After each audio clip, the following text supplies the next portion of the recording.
안녕하세요. 숲해설가와 함께한 숲과 나무 이야기는 지난주에 들려드렸던 버드나무에 대해 조금 더 알아볼까 합니다. 아스피린의 기원 버드나무.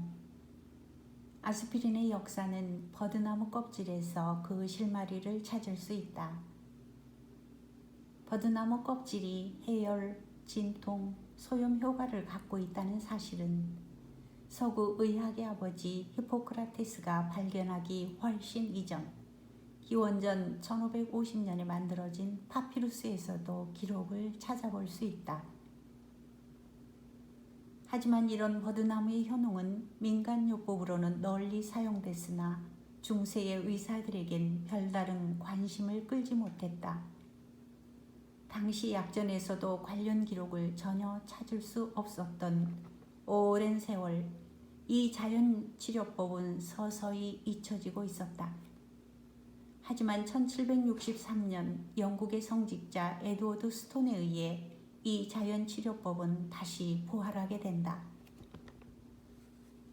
그는 열이 있는 50명의 환자에게 버드나무 껍질 추출물을 처방한 실험의 성공을 런던 왕립학회에 보고한다. 그의 처방은 마른 버드나무 껍질 분말을 물과 차와 약간의 맥주에 녹인 것이다. 이처럼 버드나무의 해열, 진통, 소염과 같은 효능은 1830년대 버드나무 껍질에 들어있는 살리실산이라는 물질 때문인 것으로 밝혀진다.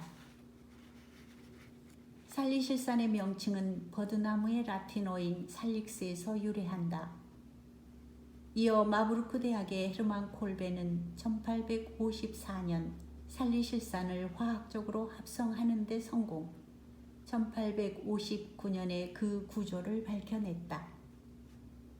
마침내 1874년부터 살리실산이 공업적으로 대량 생산되면서 저렴한 가격의 진통 해열제로 널리 사용되기 시작한다. 하지만 살리실산은 지나치게 쓴맛이 나고 복용 시에 구역질이 나며 처방이 반복될 소화기관이 손상돼 장기 복용을 할 수 없는 단점이 있었다.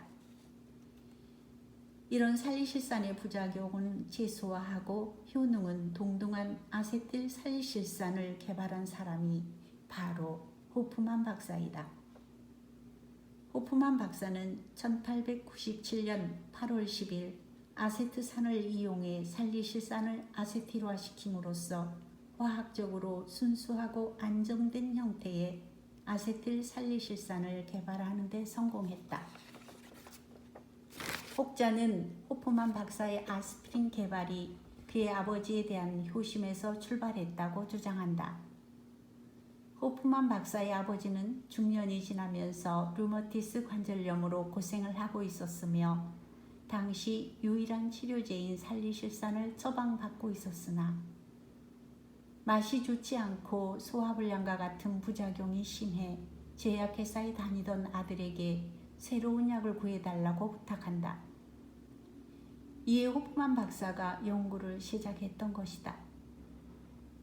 한편 흥미로운 점은 아스피린의 발명자인 호프만 박사는 헤로인의 발명자이기도 하다.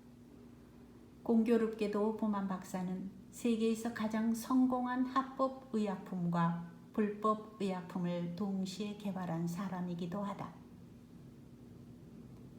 아스피린이란 이름은 1899년 1월 23일 탄생했다. A는 아세틸을, 스피릴은 톱니 꼬리 조팝나무로부터 얻은 조팝, 나무산을 의미하는데 이는 화학적으로 살리실산과 일치한다. 한편으로는 두통의 수호신이며 나폴리의 주교인 성 아스피리누스의 이름을 딴 것이라고도 전해진다. 우리가 물가 어느 곳에서나 쉽게 그리고 흔하게 볼 수 있는 이 나무가 이렇게 훌륭한 생물 자원으로 인류에게 끼친 영향을 보면서 현재 코로나 시대 이 약을 구할 수 없는 양상으로까지 파급되는 것을 보면서 자연 속에서 함께 공존하는 생물들을 다시금 돌아보게 되고 공부하게 되는 것 같습니다. 지금까지 쪽동백숲에서 책 읽는 나무였습니다.